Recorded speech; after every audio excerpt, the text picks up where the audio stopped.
जी अस्सलाम वालेकुम। कैफ 4 आज के लेक्चर आगाज़ करते हैं। Lecture number 10। आज के लेक्चर में जो कंसेप्ट हम स्टडी करने जा रहे हैं, कल के लेक्चर में हमने कंप्लीट किया था कौन सा अनलॉफुल एग्रीमेंट। आज हम person not competent to contract ये सीखने जा रहे हैं कि कौन कौन से लोग कॉम्पिटेंट टू कॉन्ट्रैक्ट नहीं। लेकिन आपको पता है पहले एज यूजुअल क्विज़ होगा। क्या क्विज़ के लिए तैयार हैं? स्टार्ट करें। लिंक आप लोग ग्रुप में शेयर कर दिया गया, क्लिक कीजिए। आपका क्विज स्टार्ट होता है अब। ये रहा पहला क्वेश्चन। सीआरएन जरूर लिख लीजिएगा। सीआरएन आपने जरूर लिख लेना है।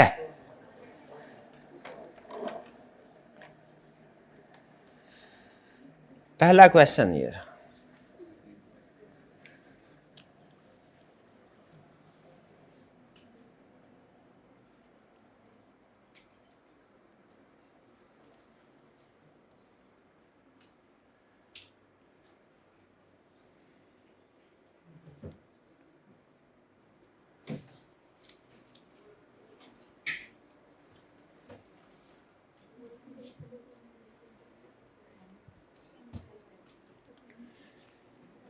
जी टेक्सटाइल एक्सपोर्ट के केस में भी है और इलीगल कैश डीलिंग में भी है। For one combined salary, for one क्या ये बताया जा सकता है? अगर फर्ज कीजिए दोनों टास्क का 1 लाख रुपया दिया जा रहा हो, क्या ये बताया जा सकता है लीगल के लिए कौन सा है, इलीगल के लिए कौन सा है? तो ये सेपरेबल नहीं है। जब एक ही कंसिडरेशन हो दो एक्ट के लिए तो सेपरेबल नहीं है ये। तो जब सेपरेबल ना है और लीगल और इलीगल कंप्लीटली वाइड। और अगर ये ऐसे होता एक ही कॉन्ट्रैक्ट के अंदर लिखा गया होता, एक ही कॉन्ट्रैक्ट के अंदर क्या कि भैया आपको 30,000 मिलेगा टेक्सटाइल का रिकॉर्ड का, टेक्सटाइल कैश का, और 70,000 मिलेगा इलीगल का। अब अगर चूंकि अलग अलग कंसिडरेशन बताई गई है, क्या अब सेपरेबल है? इस सिचुएशन में ये कॉन्ट्रैक्ट का स्टेटस क्या होता? पार्शियली इन्फोर्सेबल, यानी वो जो कि टेक्सटाइल वाला है, और जो इलीगल कैश डीलिंग वाला है वो नॉट इन्फोर्सेबल होता। समझ रहे हैं ना? Separable inseparable. सेकंड,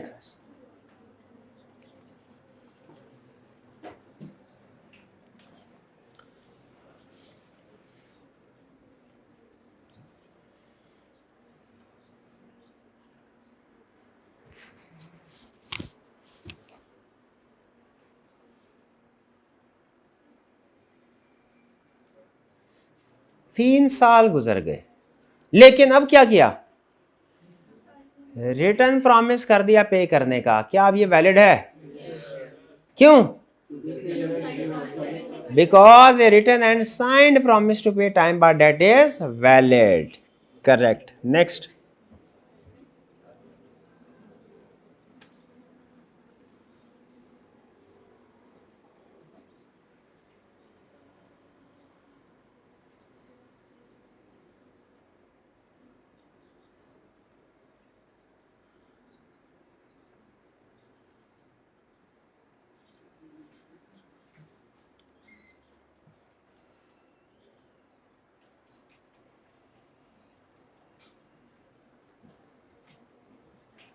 भाई हर कोई 5,000 में पेंडिंग बना देता है तो 50,000 में एग्रीमेंट हुआ। अब बिलाल ने कहा नहीं भैया मैं 50,000 तो नहीं दो। क्या वैलिड है? हाँ जी वैलिड है। प्राइस अगर आप मार्केट रेट से कम या ज्यादा तय कर लेते हैं तो क्या वो वैलिड समझी जाएगी? वैलिड समझी? क्या बिलाल ने प्रॉमिस किया 50,000 का, तो ठीक है, तो अब 50,000 ही पे करना पड़ेगा ना? यही तो पूछ रहा है। क्या पूछ रहा है? बिलाल रिफ्यूजेस टू पे, I am arguing the amount does not match market rate. ठीक है, क्वेश्चन क्वेश्चन स्टेटमेंट नहीं है ये कह रहे हैं। अच्छा क्वेश्चन स्टेटमेंट नहीं है, ओके चलें कोई बात नहीं। क्या रिकवरी हो सकती है? हाँ वो हो सकती, वही कह रहा है। क्या ये इन्फोर्सेबल है? रिक्वायरमेंट क्या है? क्या ये कॉन्ट्रैक्ट 50,000 वाला इन्फोर्सेबल है? स्टेटमेंट नहीं लिखी, मिस कर गया भाई, कोई बात नहीं। इसका मतलब क्या है? क्या ये इन्फोर्सेबल है? यस इन्फोर्सेबल है। आगे चलते हैं। क्वेश्चन स्टेटमेंट बाज का मिस हो जाती, कोई बात नहीं, इंसान है, गलती होगी।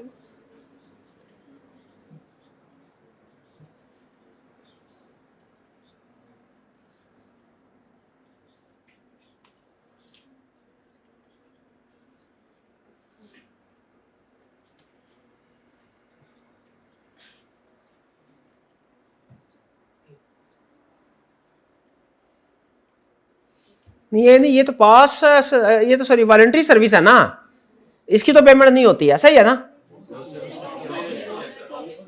वॉलंटरी सर्विस की पेमेंट हो सकती है, हो सकती है, कब हो सकती है? जब प्रॉमिस कर दिया, because saving goods is valid pass consideration, ये गलत है। यस बिकॉज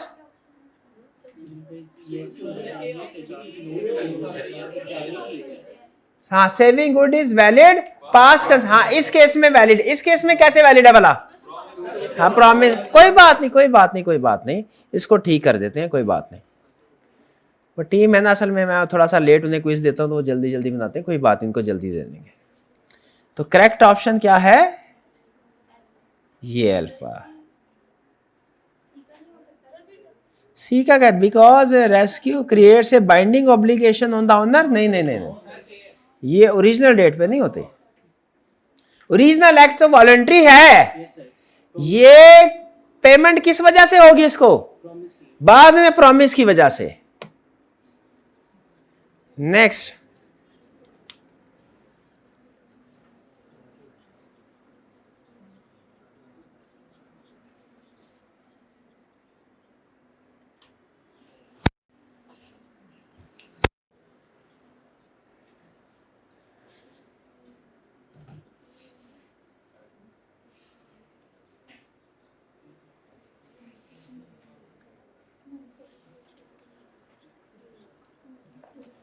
जी क्या अब रिकवरी होगी? नहीं रिकवरी नहीं होगी, क्यों नहीं होगी? रिटन एंड रजिस्टर्ड नहीं, करेक्ट।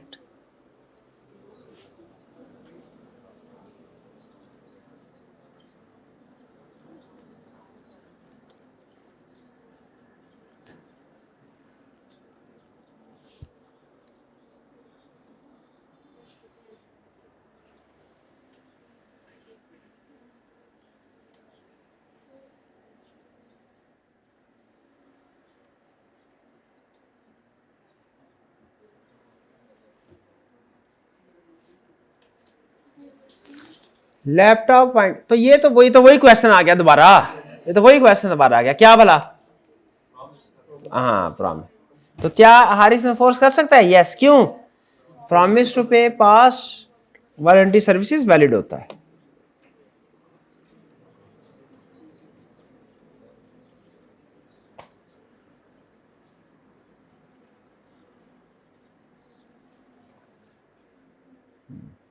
गवाही देना तो हर एक की जिम्मेदारी ना, हर शहरी की जिम्मेदारी है ना गवाही देना कोर्ट में अगर जरूरत पड़े तो।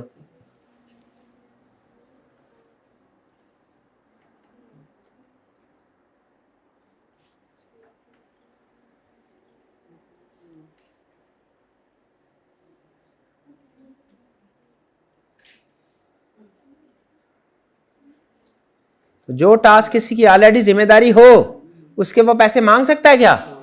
याद रखिएगा, कोर्ट में गवाही देना हर एक ही, अगर कहीं पे कोई जुर्म होता है और कोई चशमदीद गवाह है तो हर सिटीजन की क्या है ये? ओहो ये क्या हो गया, ये क्या हो गया, sorry sorry sorry sorry sorry sorry, हर एक की जिम्मेदारी है ये कि गवाही देना, इसके वो पैसे नहीं मांग सकता।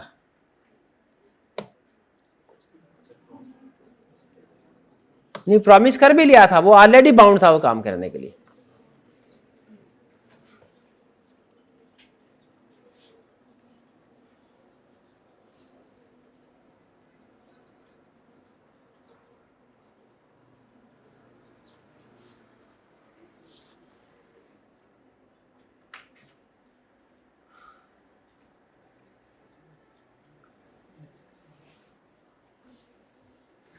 गिफ्ट विदाउट कंसिडरेशन क्या वैलिड होता है?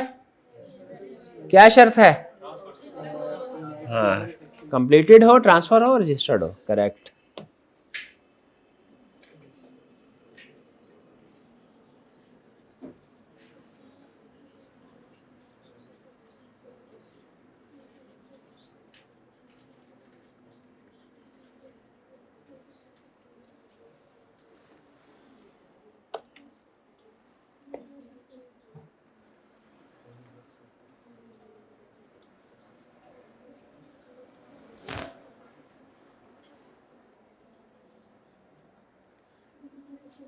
कौन सी स्टेटमेंट करेक्ट है जी?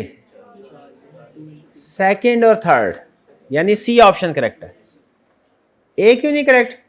क्योंकि प्रोमिस से कंसीडरेशन लाजमी नहीं है, अदर पर्सन भी कंसीडरेशन प्रोवाइड कर सकते हैं, ऐसा ही है।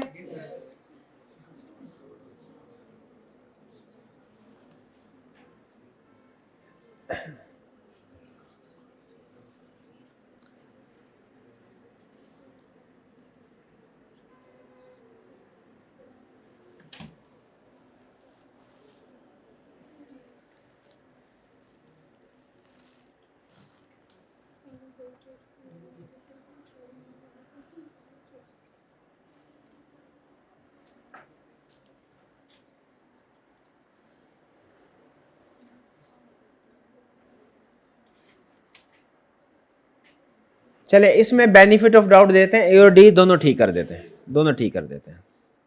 इसमें हम आपकी बात मानते हैं, जहाँ पे गुंजाइश हो वहाँ पे फेवर देनी चाहिए। हाँ ठीक, सही कह रहे हैं, ज़्यादा ए वाला है, क्योंकि उसने क्वेश्चन में क्लियरली कह दिया था। दोनों ठीक है, दोनों ठीक है, दोनों ठीक है।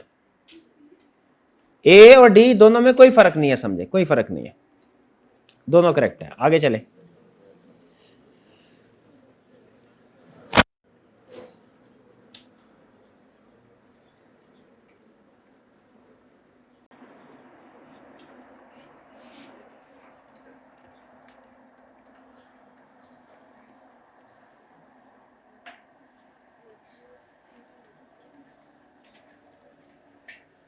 चैरिटी प्रोमिस तो वाइड होते हैं ना,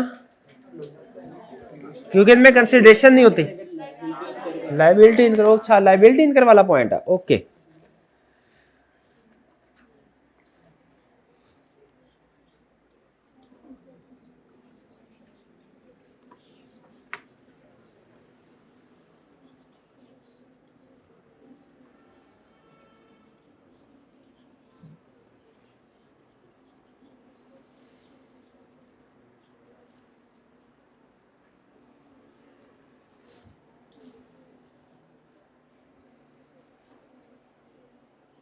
ये तो इजी है, तो फौरन ही पहचान लिया होगा आप, फौरन पहचान लिया।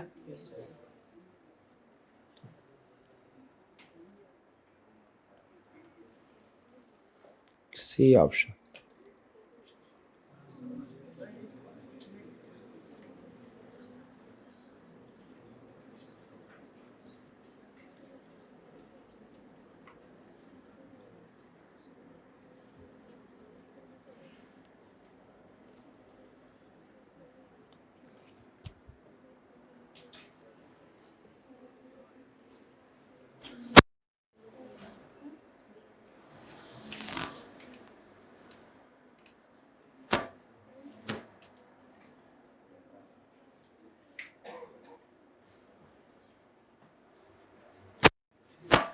C option. अच्छा इसमें सेपरेबल है, कैसे पता चला?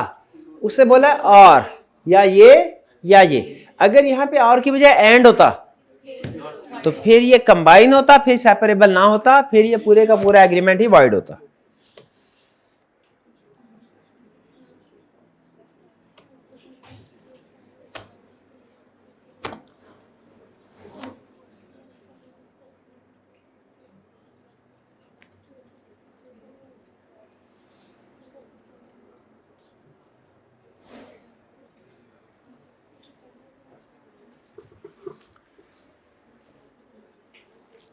चलिए ये भी इजी,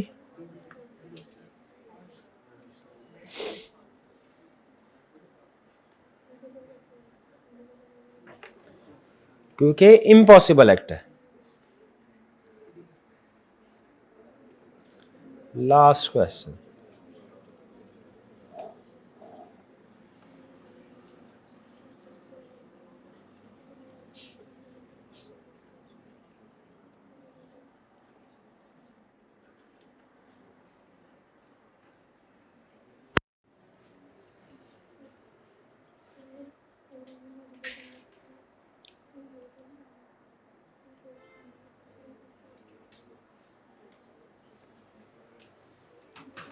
कब कब अनलॉफुल होगी?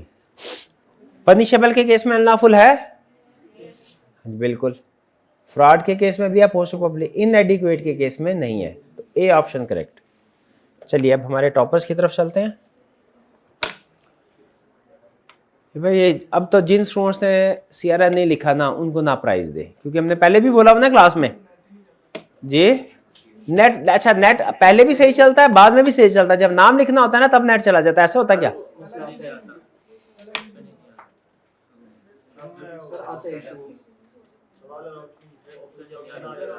बाकी सबसे तो नाम पूछता है, आपसे क्यों नहीं पूछता? आपसे लड़ाई है उसकी? नाम आइंदा लाजमी लिखना है, वरना प्राइज अगर टेक्निकल प्रॉब्लम भी हुई फिर भी प्राइज नहीं मिलेगा। दे दे आज। फर्स्ट पोजीशन किनकी है? Second position, third, fourth, fifth, sixth, seventh, eighth, ninth, tenth. शाबाश। चलिए ये था हमारा क्विज। अब आज के लेक्चर की तरफ चलते हैं। पास कीजिएगा थोड़ी देर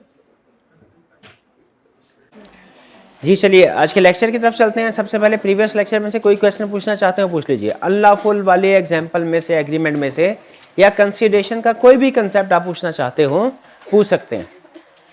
कोई क्वेश्चन? कोई क्वेश्चन नहीं?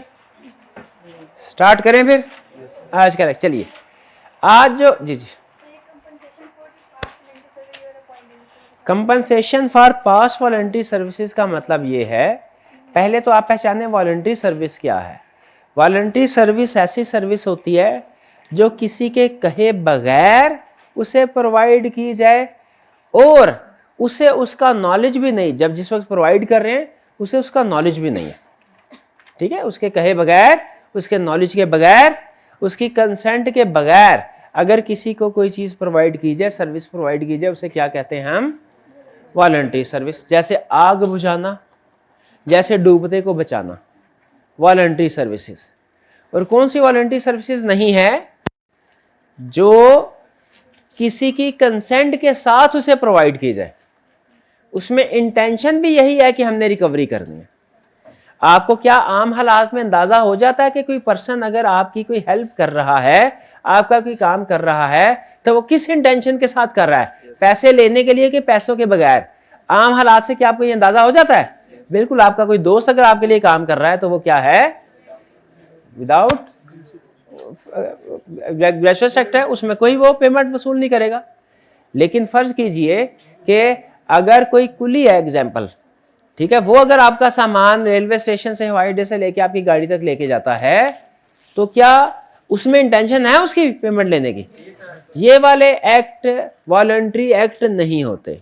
तो पहली चीज तो आपने ये पहचाननी होती है कौन सा एक्ट वॉलंटरी एक्ट है, कौन सा वॉलंटरी एक्ट। अगर करने वाले की नीयत हो मैंने पैसे लेने हैं, तो ये वॉलंटरी एक्ट नहीं है। अगर वो एक्ट करने वाले की नीयत हो कि मैंने पैसे नहीं लेने, तो वो क्या है? वो वॉलंटरी एक्ट है। ये वॉलंटरी एक्ट में समझ आ गया? लॉ ये कहता है कि वॉलंटरी एक्ट जब कोई करता है ना, तो वो पैसे के बदले में नहीं, सवाब की नीयत से करता है। वो पैसों की नीयत से नहीं करता। किस नीयत से करता है? जो काम सवाब की नीयत से किया जाए वो वॉलंटरी एक्ट, जो पैसों की नीयत से किया जाए वो नॉन वॉलंटरी। मैं 1 मिनट आगे चलने दे मुझे। तो अगर किसी ने डूबते हुए को बचाया, हालातों वाकयात को सामने रखते हुए मुझे बताइए ये वॉलंटरी एक्ट है या नॉन वॉलंटरी? वॉलंटरी। इसकी पेमेंट नहीं, लायबल नहीं है। लेकिन अगर कोई पार्टी बाद में प्रॉमिस कर दे कि वो इसकी पेमेंट करेगी, वॉलंटरी सर्विस, तो फिर वॉलंटरी सर्विस भी वैलिड कंसीडरेशन बन जाती है। कब? पहले नहीं थी। कब वैलिड कंसीडरेशन बन जाती है? जब दूसरी पार्टी प्रॉमिस कर दे। कंसीडरेशन एग्रीमेंट के बाद होती है? ये कहां लिखा है? बल्कि हमने तो ये पढ़ा है कि कंसीडरेशन पास्ट भी हो सकती है, प्रेजेंट भी हो सकती है, फ्यूचर भी हो सकती है। कंसीडरेशन एग्रीमेंट से पहले भी हो सकती है, एग्रीमेंट के बाद भी हो सकती है, एग्रीमेंट करते हुए भी हो सकती है। पढ़ा था ना कंसीडरेशन में भी पास्ट, प्रेजेंट और फ्यूचर, वो इसीलिए पढ़ा था। क्या एग्रीमेंट से पहले कंसीडरेशन हो सकती है? बिल्कुल हो सकती है। 7 साल पुराना कोई काम किया था, अभी याद आया, कंसीडरेशन हो सकती है? यस, हो सकती है। हाँ, अगर 7 साल पहले पैसे देने थे, नहीं दिए, वो टाइम बाउंड डेट है। जैसे एक बाप ने कहा बेटे से, भैया बचपन में तुम्हारी परवरिश की है मैंने, इसके बदले में तुम पैसे दो। तो हालांकि ये अमूमी तौर पे हालात वाकया बताते हैं वॉलंटरी सर्विस है, नहीं होगा, वैलिड नहीं है कंसीडरेशन अमूमी तौर पर। लेकिन अगर वो बेटा वादा कर दे तो क्या पेमेंट करनी पड़ेगी? हालांकि कंसीडरेशन कब प्रोवाइड की गई? वो हो सकता है 7, 8, 10 साल पहले कंसीडरेशन प्रोवाइड की गई। तो याद रखिए वॉलंटरी सर्विस है अगर पास्ट तो इसकी कोई पेमेंट नहीं है, लेकिन अगर प्रॉमिस कर दिया फिर पेमेंट करनी पड़ेगी। Past consideration is valid consideration. और कोई क्वेश्चन? मोनोपोली के बारे में बताएं। मोनोपोली किसे कहते हैं? कल के लेक्चर का लास्ट पॉइंट था मोनोपोली। मोनोपोली कहते हैं जब कोई एक बिजनेस किसी एक जगह पे सिर्फ खुद ही बिजनेस करना चाहता है और किसी कंपनी या इदारे को काम नहीं करने। ठीक है, फॉर एग्जाम्पल फर्ज कीजिए गालिब मार्केट है, उसमें हम कह रहे हैं कि जी हमारी ही बिरयानी की शॉप हो और किसी की बिरयानी की शॉप ना हो। ऑलरेडी एक बिरयानी की शॉप है, हम उसे कहते हैं भाई इधर आप बात सुन, ये पकड़ 10 लाख रुपया, आइंदा इधर बिरयानी तुम्हारी नजर ना आए, ये लो पैसे और निकल जाओ। तो ये कौन से वाला एग्रीमेंट होगा जो मैं इसके साथ कर रहा हूं? मोनोपोली। लॉ कहता है कि मोनोपोली क्रिएट करने के एग्रीमेंट्स हम वाइड करार देते हैं। इसकी रीजन आप बता सकते हैं क्यों? मोनोपोली, क्योंकि मोनोपोली से फिर कस्टमर को नुकसान होता है, कंज्यूमर को, पब्लिक को। कंपटीशन होगा तो क्वालिटी बढ़ाएंगे या प्राइसेस कम करेंगे? ठीक है, दोनों में से कोई काम करेंगे जो बेहतर है। तो इसीलिए जो मोनोपोली क्रिएट करने के एग्रीमेंट्स हैं, मोनोपोली क्रिएट करने के एग्रीमेंट्स क्या है भला? आप हमारे इलाके में ना आके बिजनेस करिएगा, हम आपके इलाके में आके बिजनेस नहीं करेंगे। अगर ऐसा एग्रीमेंट कर भी दिया जाए तो ये वॉइड है। मोनोपोली समझ आ गया? इकोनॉमिक्स में आपने पढ़ा होगा monopoly, single company selling whole market. Law कहता है अगर मोनोपोली क्रिएट करने का एग्रीमेंट है तो वो वॉइड है। डन जी। और कोई क्वेश्चन? आज के कंसेप्ट की तरफ चलें। आज हम क्या सीखने जा रहे हैं, जरा गौर से अटेंटिव होके पूरी तवज्जो के साथ। कंसेप्ट ज्यादा मुश्किल नहीं है, सिर्फ एक छोटा सा ट्विस्ट है। आज हम पढ़ने जा रहे हैं पर्सन कंपिटेंट टू कॉन्ट्रैक्ट, कि वो कौन से लोग हैं जो कॉन्ट्रैक्ट कर सकते हैं और कौन से लोग कॉन्ट्रैक्ट नहीं कर सकते। हेडिंग है पर्सन कंपिटेंट टू कॉन्ट्रैक्ट, ऐसा ही है? नहीं, person not competent to contract, not, कि वो कौन से लोग हैं जो फुली कॉन्ट्रैक्ट करने के काबिल। अच्छा, एक चीज ध्यान में रखिएगा, अगर तो ये होता ना कि ये 3 पर्सन है, ये कभी भी कोई भी कॉन्ट्रैक्ट नहीं कर सकते, तो फिर ये लेक्चर 2 मिनट के अंदर खत्म हो जाता। कि भाई ये 3 पर्सन है, कौन? Minor, person of unsound mind, person disqualified by law, ये लोग कभी भी एग्रीमेंट नहीं कर सकते। मैं सिर्फ इतना आपको बताता और लेक्चर यहीं पे खत्म हो जाता। लेकिन ऐसा नहीं है, लेक्चर तो बड़ा है, ज्यादा चीजें हैं। इसका मतलब है इसमें ट्विस्ट है। इसमें क्या है? ट्विस्ट है। ये कंसेप्ट इतना आसान नहीं है क्या कि माइनर कंपिटेंट टू कॉन्ट्रैक्ट नहीं है, इसका कॉन्ट्रैक्ट हमेशा वाइड होगा, ऐसा नहीं है। इसका मतलब है कभी कॉन्ट्रैक्ट वैलिड होगा, कभी वाइड, वरना 2 हरफी बात करके बात खत्म कर देता। ये सारी कहानी उसे चलाने की जरूरत क्या थी? बात समझे कि नहीं समझे? ये सारी कहानी चलाने की इसे जरूरत क्या थी? आइडिया आया निकलना जाए, वो कोई छोटा पेज दे दे मेरा भाई, छोटा सा पेज दे दे, जल्दी दे दे, छोटा सा दे दे यार, टिश्यू पेपर मिल गया बस, ठीक है ठीक है ठीक।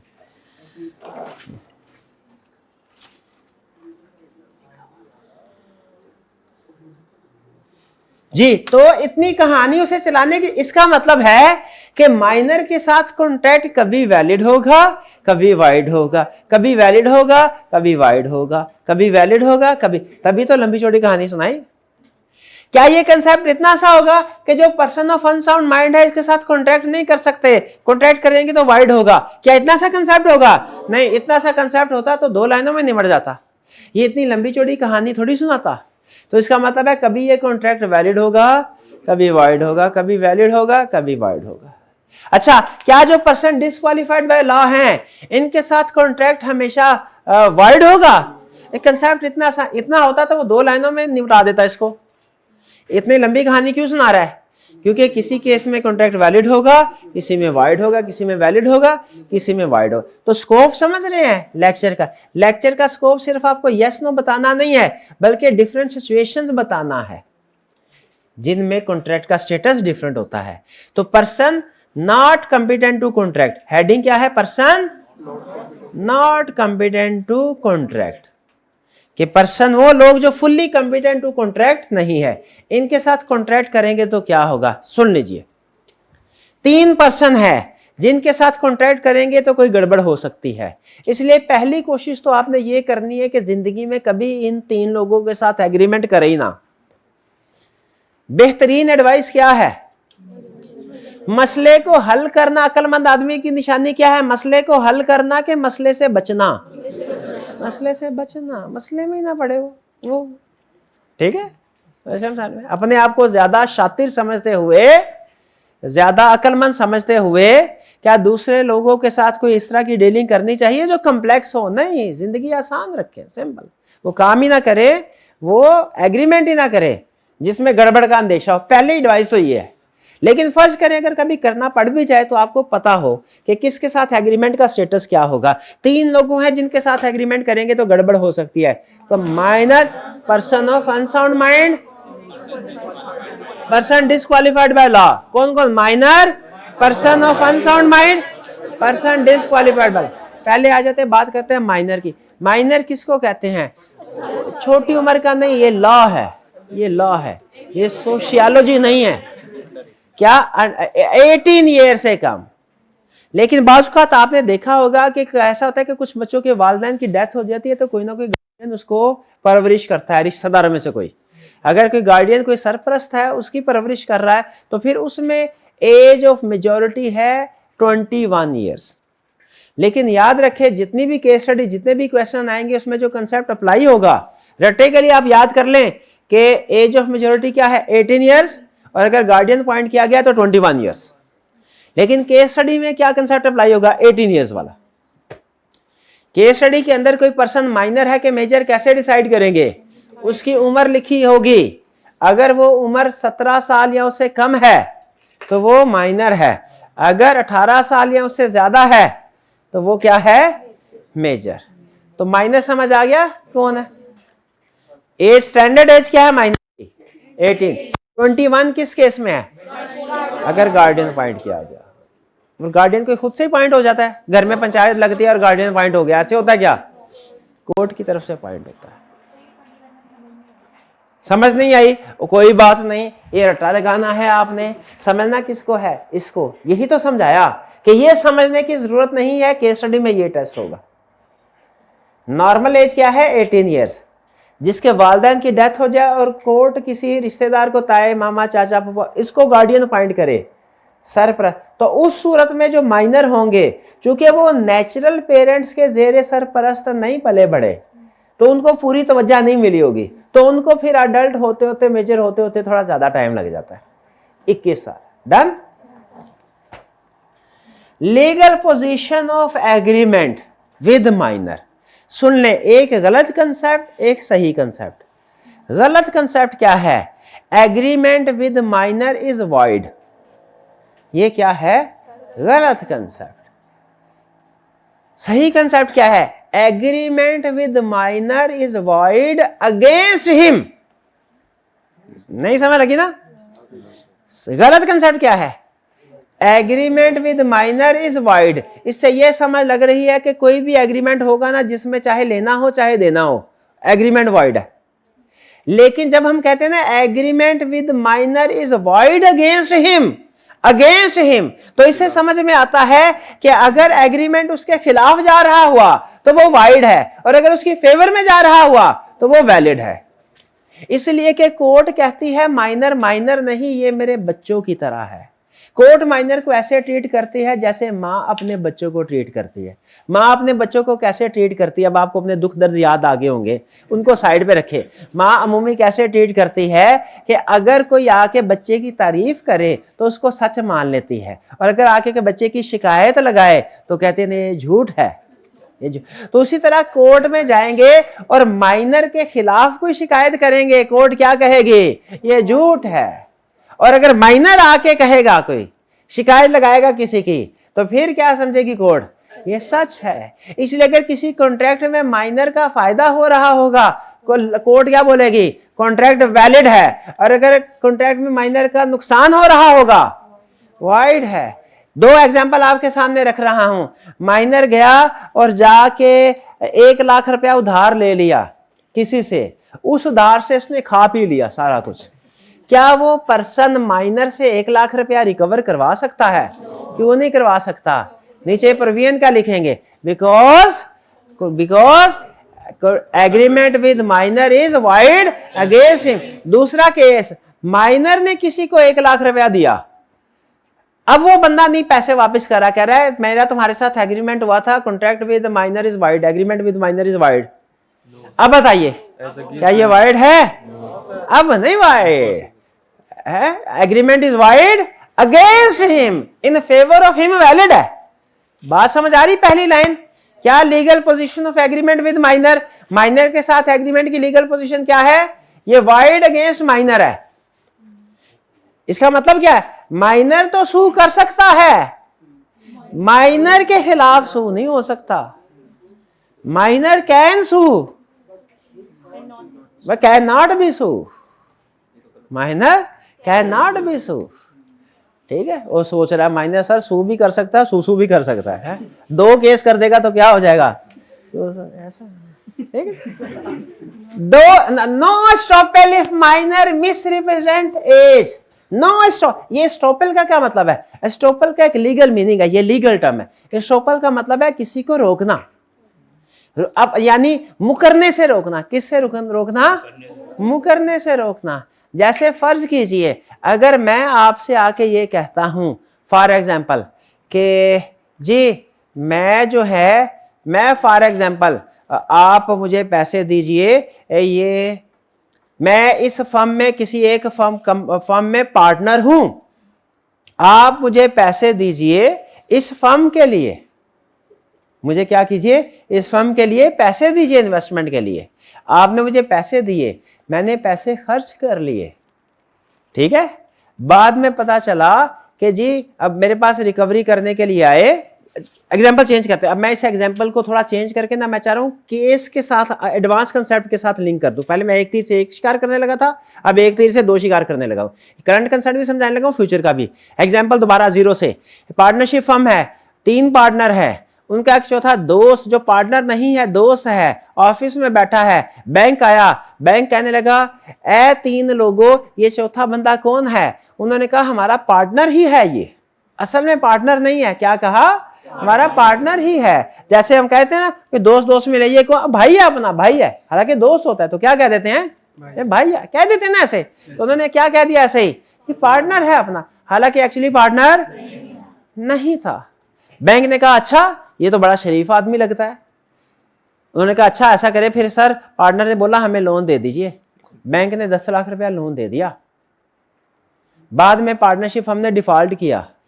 बैंक उस पार्टनर के पास गया जो चौथा बंदा था, कहने लगा लोन की अपनी अमाउंट तो वापस करो, तुम भी हिस्सेदार हो। उस बंदे ने कहा मैं तो पार्टनर हूं ही नहीं, अपनी स्टेटमेंट से, हालांकि उस वक्त उसके सामने स्टेटमेंट दी गई थी, उसने हाँ में लाई उस वक्त। अब क्या किया उसने, वो स्टेटमेंट से मुकर, क्या स्टेटमेंट से मुकर सकता है बताइए? क्या वो स्टेटमेंट से मुकर सकता है? क्या वो कह सकता है कि नहीं मैं नहीं जिम्मेदार? नहीं, लॉ कहता है अगर आपने स्टेटमेंट किसी पार्टी को दी और उस पार्टी ने उसकी बेस पे एक्शन ले लिया तो आप जिम्मेदार हैं, आप अपनी स्टेटमेंट से मुकर नहीं सकते। सीढ़ी लगा के किसी को छत पे चढ़ा दिया, बाद में सीढ़ी नहीं खींचनी। ये रिप्रेजेंटेशन दे के, स्टेटमेंट दे के कि मैं पार्टनर हूं, बैंक से लोन ले लिया, बाद में मुकर नहीं सकते। क्या, किस बात से कि मैं पार्टनर नहीं हूं? उस पर्सन को लोन देना पड़ेगा। यानी रूल ऑफ एस्टॉपेल क्या है कि आप एक स्टेटमेंट किसी को दे दें, इस स्टेटमेंट की बेस पे वो कोई एक्शन ले तो फिर चाहे वो स्टेटमेंट झूठी क्यों ना हो, आप उससे मुकर नहीं सकते। ये पार्टनर वाली एग्जांपल ज़हन में आई? अब स्टेटमेंट दी हमारा पार्टनर है मिस्टर डी, असल में पार्टनर नहीं था। स्टेटमेंट क्या दी? पार्टनर है। डी ने भी कहा हाँ हाँ है वो पार्टनर। बैंक ने लोन दे दिया। क्या बाद में डी ये कह के साइड पे हो सकता है कि नहीं मैं तो मजाक कर रहा था, मैं तो पार्टनर हूं ही नहीं, असल में वो पार्टनर नहीं है, लेकिन क्यों जिम्मेदार होगा? अब उसके साथ पार्टनर वाला ही सलूक किया जाएगा। क्यों? स्टेटमेंट दे दी। ये है रूल ऑफ स्टॉपल। क्या है? स्टॉपल मतलब स्टॉप, रोकना। रूल ऑफ स्टॉपल मतलब रोका जाएगा मुकरने से। किससे रोका जाएगा? रूल ऑफ स्टॉपल क्या है? मुकरने से रोका जाएगा। ऑलरेडी जो बात कर दी आपने उससे मुकरने से रोका जाएगा। रूल ऑफ स्टॉपल क्या है? ऑलरेडी कोई बात कर दी उससे मुकरने से रोका जाएगा। रूल ऑफ स्टॉपल क्या है? लेकिन ये रूल ऑफ स्टॉपल माइनर पे अप्लाई नहीं होगा। देखिए एक पार्टनर नहीं है, कहता है मैं पार्टनर हूं, तो क्या उसकी लायबिलिटी एज पार्टनर समझी जाएगी? बन जाएगी कि नहीं बन जाएगी? बन जाएगी। क्या वो बाद में मुकर सकता है कि मैं पार्टनर नहीं हूं? नहीं। ये है रूल ऑफ स्टॉपल। लेकिन माइनर मुकर सकता है। रूल ऑफ स्टॉपल माइनर पे अप्लाई, माइनर ठीक ठाक खाते पीते घराने से, देहात में रहता है, साफ सुथरा माहौल, खालिस गजाएं हैं, अच्छे ताल्लुकात एक दूसरे के साथ है, कोई चालबाजी वगैरह नहीं, अच्छा कोई गांव था, अच्छी परवरिश हुई, आपको वो फिर जरा सेहतमंद लगते हैं। उम्र उसकी 16 साल है, दिखने में 20 साल का लगता है। जाके कहने लगा, शहर आया, हवा लगी थोड़ी शहर की, कहने लगा भैया मैं तो मेजर हूं, मुझे उधार दो। उस पार्टी ने उसे 10 लाख रुपया उधार दे दिया। अब जब वापसी की बारी आई वो कहने लगा मैं तो माइनर हूं। दुकानदार ने कहा रूल ऑफ स्टॉपल लगेगा, क्योंकि तुमने जो पहली स्टेटमेंट दे दी है ला तुम्हें उससे मुकरने नहीं देगा। बताइए माइनर पे रूल ऑफ स्टॉपल लगेगा कि नहीं? नहीं। इसका मतलब है माइनर झूठ बोल के मुकर सकता है, क्योंकि वो तो माइनर है, बच्चा है, बच्चे को क्या पता। ये रूल ऑफ स्टॉपल समझे? Rule of estoppel technical concept है। रूल ऑफ स्टॉपल का मतलब क्या है कि एक स्टेटमेंट दे दी जाए और उसकी बेस पे कोई एक्शन ले ले कोई, फिर आप उससे मुकर नहीं सकते, आप लायबल होंगे। स्टेटमेंट देने के बाद कोई एक्शन ले ले तो आप लायबल है, मुकर नहीं सकते। लेकिन माइनर अगर कहे मैं मेजर हूं और उसकी बेस पे लोन ले ले, क्या बाद में मुकर सकता है? यस। फिर तो सारी माइनर होने नहीं माइनर ना। हाँ, इसीलिए याद रखे जब कभी किसी के साथ भी एग्रीमेंट करे ना, आपने उसका आईडी कार्ड जरूर ले लेना। आईडी कार्ड साबित करेगा कि ये माइनर है कि नहीं, और कोई चीज नहीं करेगी।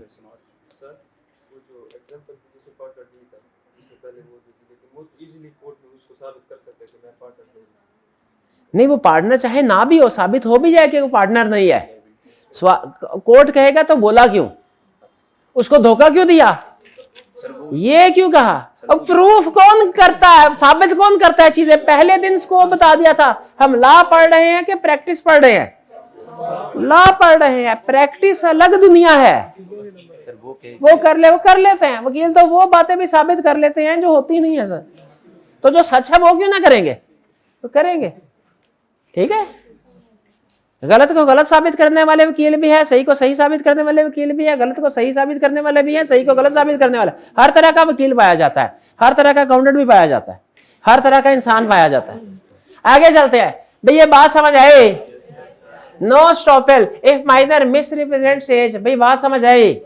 अगली line, can not ratify after becoming adult. ये ट्विस्ट सुने जरा। रेटिफाई का मतलब क्या है? रेटिफिकेशन। रेटिफाई का मतलब है सब्सिक्वेंट अप्रूवल। क्या? Subsequent approval. मैं टीए को कहता हूं जाओ कैलकुलेटर लेके आओ, टीए जाता है कैलकुलेटर लेके आता है। ये है प्रायर अप्रूवल। मैंने उसके एक्ट से पहले उसे अथॉरिटी दी कि तुम एक्ट करो। ये प्रायर अप्रूवल, इसके लिए वर्ड बोलते हैं अप्रूवल। लेकिन अगर मैंने टीए को कुछ नहीं कहा, उसने देखा कि सर क्लास में जब भी सवाल होता है सर बच्चों से कैलकुलेटर मांगते रहते हैं, उसे कोई अच्छा फील नहीं हुआ। वो गया मार्केट से, मैंने उसके पास कुछ पैसे रखवाए हुए थे, उन पैसों से कैलकुलेटर खरीद लाया। ठीक है, अब मेरी मर्जी है, मैं चाहे इसको अप्रूव करूं क्योंकि उसने मेरी अप्रूवल के बगैर ट्रांजैक्शन की है। अगर मैं इसे अप्रूव नहीं करता तो फिर इसके पैसे अदा करने का जिम्मेदार कौन होगा? वो टीए। लेकिन अगर मैं इसको अप्रूव कर देता हूं तो ये ऐसे हो जाएगा जैसे ये मैंने खुद ही कहा था, फिर मैं लायबल हूं। लेकिन चूंकि ये सब्सिक्वेंट अप्रूवल है, इसको क्या बोलते हैं? रेटिफिकेशन। क्या बोलते हैं? तो लिख ले, ratification is equal to subsequent approval, यानी ट्रांजैक्शन होने के बाद उसकी अप्रूवल देना, ये क्या होगा?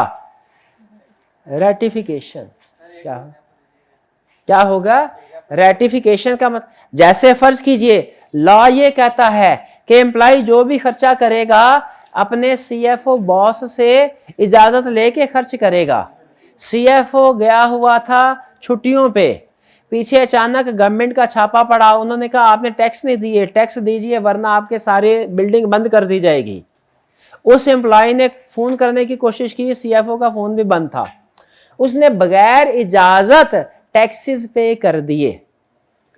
अब सीएफओ जब उसके अप्रूवल नहीं ना ली, अनअप्रूव्ड ट्रांजैक्शन है। अब जब सीएफओ वापस आए 2-3 दिन के बाद, कहे अच्छा तुमने अच्छा किया, तो इसको क्या कहेंगे? सीएफओ ने क्या किया? सब्सिक्वेंट अप्रूवल, यानी लीगली नेम इसका क्या है? रेटिफाई किया। क्या किया? रेटिफाई किया। अब सुने जरा, रेटिफिकेशन यहां पे क्यों है?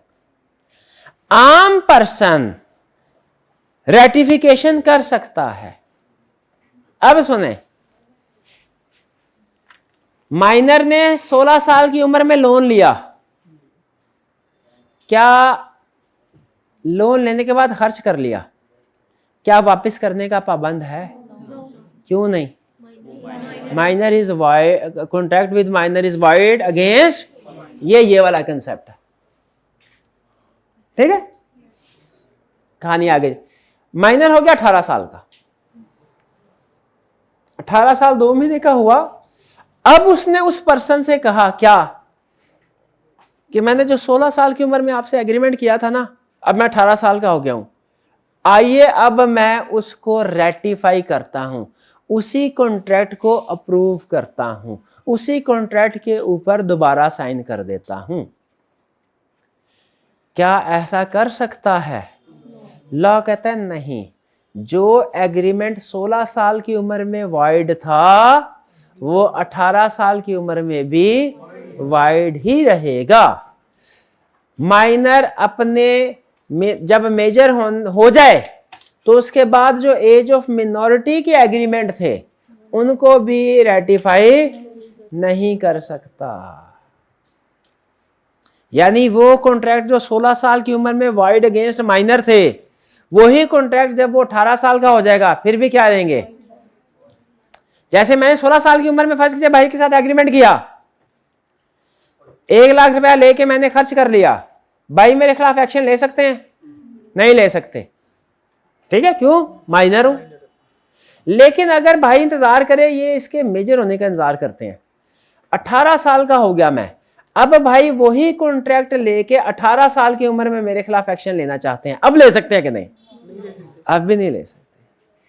ट्विस्ट इसमें यह है कि अगर मैं इजाजत दे भी दूं ना, फिर भी नहीं ले सकते, क्योंकि वो एग्रीमेंट 16 साल की उम्र में वाइड था ना, वाइड है, तो जो 16 साल की एक दफा वाइड हो वो बाद में वैलिड हो सकता है।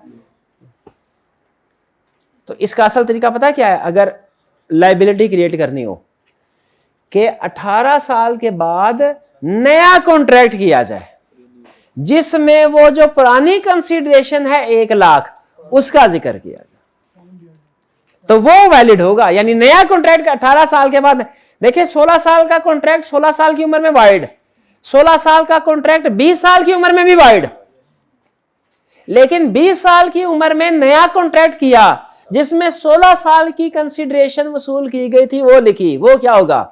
वो वैलिड होगा। बहुत टेक्निकल पॉइंट है, समझ आ रहा है कि नहीं आ रहा? नहीं आ रहा समझ? आ गया समझ? आगे चलते हैं। माइनर इन ए पार्टनरशिप, बाकी सिंपल है। क्या माइनर पार्टनर बन सकता है? 1 वर्ड आंसर नो, क्योंकि पार्टनरशिप क्रिएट होती है एक एग्रीमेंट की बेस पे, पार्टनरशिप एग्रीमेंट की बेस पे। और जब माइनर कोई एग्रीमेंट ही नहीं कर सकता तो वो पार्टनरशिप एग्रीमेंट भी नहीं कर सकता। जब वो पार्टनरशिप एग्रीमेंट नहीं कर सकता तो वो पार्टनर भी नहीं बन सकता। तो रूल क्या है? Minor can not B A partner. Rule क्या है? Can not B A partner. लेकिन पूरा रूल क्या है? Minor can not B A partner but he can be admitted into benefits of partnership. Minor can not B A partner but he can be admitted into benefits of. ये क्या science है? इसका मतलब क्या है? इसका मतलब ये है माइनर पार्टनर तो नहीं बन सकता, वो बिजनेस में आके बिजनेस के फैसलों में दखल अंदाजी नहीं कर सकता। लेकिन अगर उसने कोई पैसे बिजनेस में इन्वेस्ट किए हुए हैं या उसके वालिद साहब इन्वेस्ट कर गए थे तो उस पैसों का प्रॉफिट उसको मिलता रहेगा। समझे? Minor can not B A partner का मतलब क्या है? माइनर बिजनेस में आके लेन देन, पैसे लेना देना, सेल परचेज करना, बिजनेस के फैसले करना, ये काम minor can not B A partner but he can be admitted into benefits of partnership का मतलब क्या है? फायदा, यानी फायदा से एक्सप्लेन करे कि बिजनेस को अगर प्रॉफिट हुआ, उसके भी पैसे अगर बिजनेस में लगे हुए, वो पार्टनर नहीं है लेकिन बिजनेस के प्रॉफिट में से हिस्सा ले सकता है। Can be admitted into benefit of partnership. समझ आया? नहीं आया? अच्छा, यहां तक पहुंचे हैं तो पहली बात भूल गई, मुझे रिवाइज करवाइए आगे चलने से पहले। मेरा ख्याल है agreement with minor is void. क्या ये कंसेप्ट सही है? सही कंसेप्ट क्या है फिर? Agreement with minor is void against him. इसका मतलब क्या है? Minor can sue but can not be sued. ठीक है, वन साइडेड एग्रीमेंट होगा। Minor can sue but can not be sued. अच्छा, फिर रूल ऑफ एस्टॉपेल क्या होता है? कि अगर आपने कोई बात कही और उसकी बेस पे एक्शन लिया गया तो आप उससे मुकर नहीं सकते। लेकिन ये असूल माइनर पे नहीं लगता। मतलब माइनर अपने आप को मेजर कह के लोन ले, उसके बाद वो मुकर सकता है कि मैं तो मेजर नहीं, मैं माइनर हूं। तो उसके साथ सलूक क्या किया जाएगा? ये भाई है, एक फर्म में जाके कहते हैं मैं पार्टनर हूं और फर्म को लोन मिलता है, बाद में क्या ये मुकर सक, ये कह रहे हैं कि मैं पार्टनर नहीं हूं, मानेंगे कि नहीं? इनकी बात नहीं मानेंगे। ये पार्टनर है, क्या सलूक होगा इनके साथ? पार्टनर वाला होगा। ये पार्टनर नहीं है, कहते हैं मैं पार्टनर हूं, फर्म को इस स्टेटमेंट पे लोन मिल गया, क्या बाद में ये कह सकते हैं मैं पार्टनर नहीं हूं? नहीं कह सकते, मुकरने नहीं देंगे इसको। लेकिन माइनर कहता है मैं मेजर हूं और फिर लोन ले लेता है, बाद में कहता है माइनर, कौन सा सलूक होगा इसके साथ? माइनर के मेजर। मुकर सकता है कि नहीं मुकर सकता? मुकर सकता है। Rule of estoppel does not apply on minor. अगर माइनर ने मिनॉरिटी 16 साल की उम्र में एग्रीमेंट किया, उसी एग्रीमेंट को 18 साल की उम्र में वो प्रूव कर सकता है, रेटिफाई कर सकता है? नहीं। तो क्या करना चाहिए? नया एग्रीमेंट करना चाहिए। भाई ये बात समझ आई? माइनर पार्टनरशिप, क्या माइनर पार्टनर बन सकता है? Minor can not B A partner but he can be admitted into benefits of partner. इसकी क्या एग्जांपल हुई? कि फर्म में आके डिसीजन मेकिंग नहीं कर सकता लेकिन घर बैठे बैठे प्रॉफिट में से हिस्सा ले सकता है। पार्टनरशिप में अगर माइनर को सपोज प्रॉफिट मिल रहा है तो लॉस भी उसके हिस्से में आएगा? ये बाद में पढ़ेंगे, डिटेल में ना जाए। पार्टनरशिप पूरा 2 चैप्टर है, एक नहीं 2 चैप्टर पढ़ेंगे, अभी 3 चैप्टर पढ़ेंगे बाद। आपका क्या सवाल था? लॉस वाला ही क्वेश्चन था। नहीं, मैंने अभी जवाब नहीं देना, मैंने अभी जवाब नहीं देना। इसका मतलब यह हुआ अगर उस्ताद कोई चीज नहीं बताता तो इसका मतलब है उसके पीछे कोई हिकमत होगी। उसके पीछे यह भी हो सकता है उस्ताद भूल गया हो, कोई मसला नहीं, तो आप पूछ सकते हैं, पूछ सकते हैं। ये भी हिकमत। सुभान अल्लाह, सुभान। बहुत तरक्की करोगे भाई, आप बहुत तरक्की करोगे और आशीर्वाद आपके साथ है। वैसे तो आप जैसे लोगों को आशीर्वाद की भी जरूरत नहीं, माशाल्लाह। चलिए जी, कॉन्ट्रैक्ट बाय गार्डियन और पेरेंट्स। इसमें उसने पेरेंट्स भी वर्ड यूज किया है, आपने यूज करना है गार्डियन। गार्डियन। अब देखें कॉन्ट्रैक्ट माइनर के साथ हुआ, माइनर कोर्ट में जाके रो रो के कहे मैंने ये कॉन्ट्रैक्ट नहीं करना, तो कोर्ट किसकी, दूसरा पार्टी कहे नहीं कॉन्ट्रैक्ट करना है, कोर्ट किसकी बात मानेगा? अब जरा ट्विस्ट सुने, गार्डियन था, अपॉइंट हुआ कोर्ट की तरफ से, गार्डियन एक करोड़पति अरबपति आदमी, उसका एक ही बच्चा 15 साल का, हमेशा यही सोचता रहा कि इसके लिए ज्यादा से ज्यादा कुछ करूं, इसके लिए ज्यादा से ज्यादा कुछ, अरबों रुपया कमा लिया, कभी ये सोचने का टाइम ही नहीं मिला अपने लिए भी कुछ करूं, मर गया। मर गया तो जो भी भुगत रहा आगे वो उधर, वो जाने, उसका काम जाने। पीछे उसका चच्चा, कोर्ट ने उसे अपॉइंट कर दिया गार्डियन। अब चच्चा कहने लगा अरबों रुपए की प्रॉपर्टी है, ऐसा करता हूं, ये जो हमारी एक बड़ा हिस्सा है प्रॉपर्टी का है, प्लाजा है, इसको रेंट पे देता हूं, तो इससे जो पैसे आएंगे, इससे जो माइनर है इसकी पढ़ाई के और रोजमर्रा के खर्चे पूरे होंगे। रेंट एग्रीमेंट कर दिया गार्डियन ने।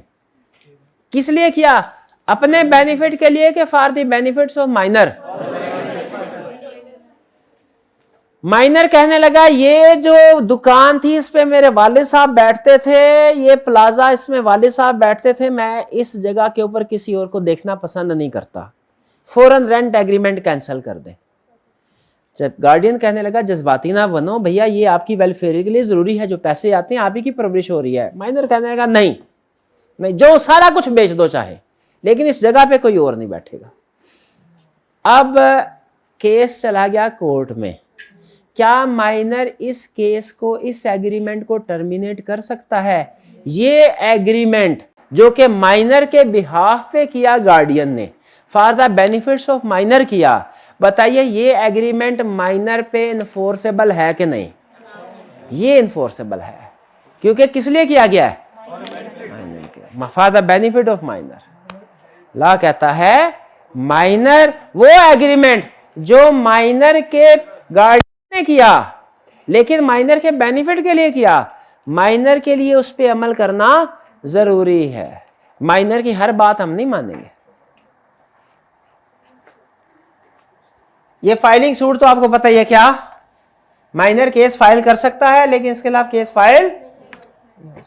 लास्ट कंसेप्ट आज काफी है क्योंकि टाइम कम है, जुम्मे का टाइम है, ये लास्ट कंसेप्ट, उसके बाद क्लास खत्म।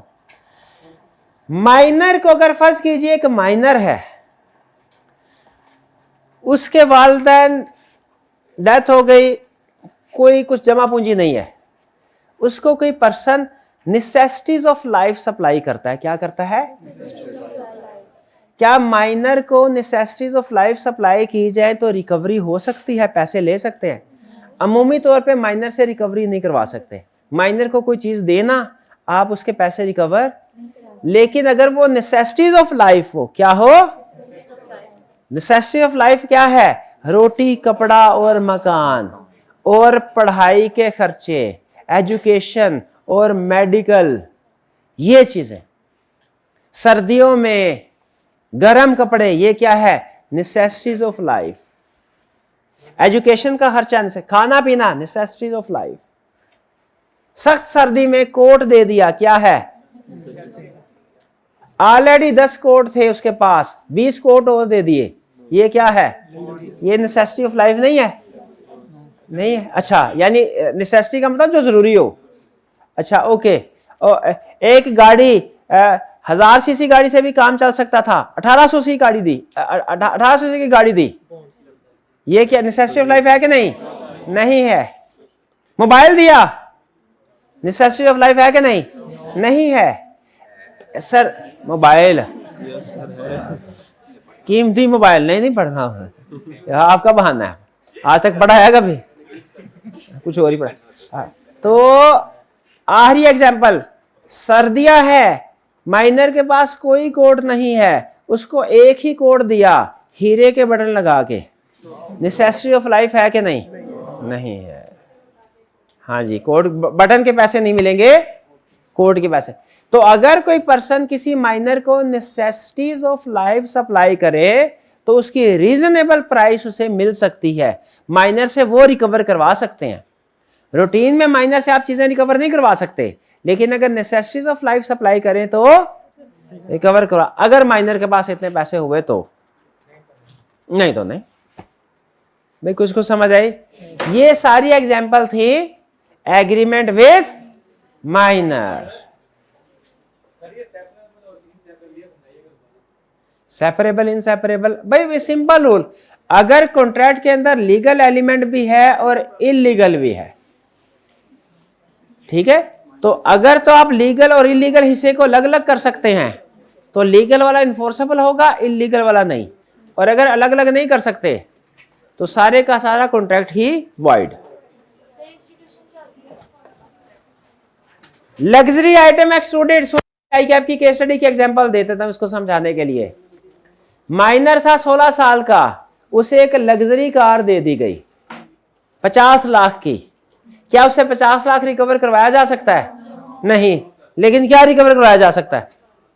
वो गाड़ी। इसको कहते हैं रेस्टिट्यूशन का मतलब होता है रिटर्न ऑफ कंसीडरेशन। रेस्टिट्यूशन का मतलब क्या है? रिटर्न ऑफ कंसीडर, जो लिया दिया हो वो वापस। माइनर, हाँ माइनर इन एजेंसी, माइनर एजेंट हो सकता है लेकिन प्रिंसिपल नहीं हो सकता, बस इतना याद रखें। माइनर एजेंट हो सकता है, प्रिंसिपल बस इतना याद रखें। क्या वाला? ये भी छोड़ दे, ये चैप्टर 10 में पढ़ना है।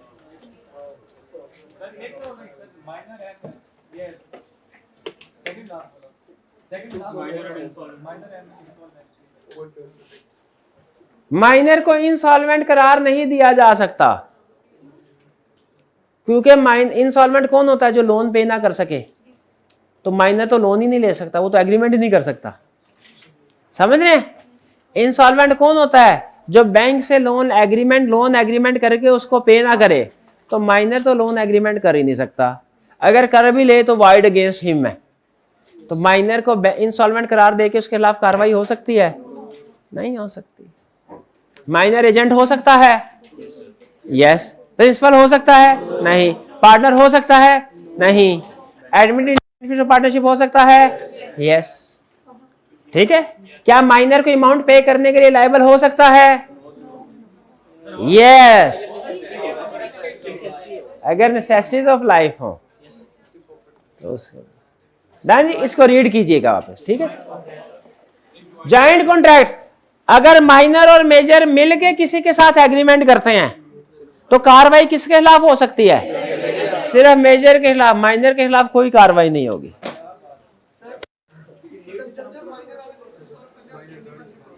जब जब माइनर वाला सवाल करें उसकी अम्मी बन के सोचे। बिल्कुल सही सोचा आपने, बिल्कुल सही सोचा।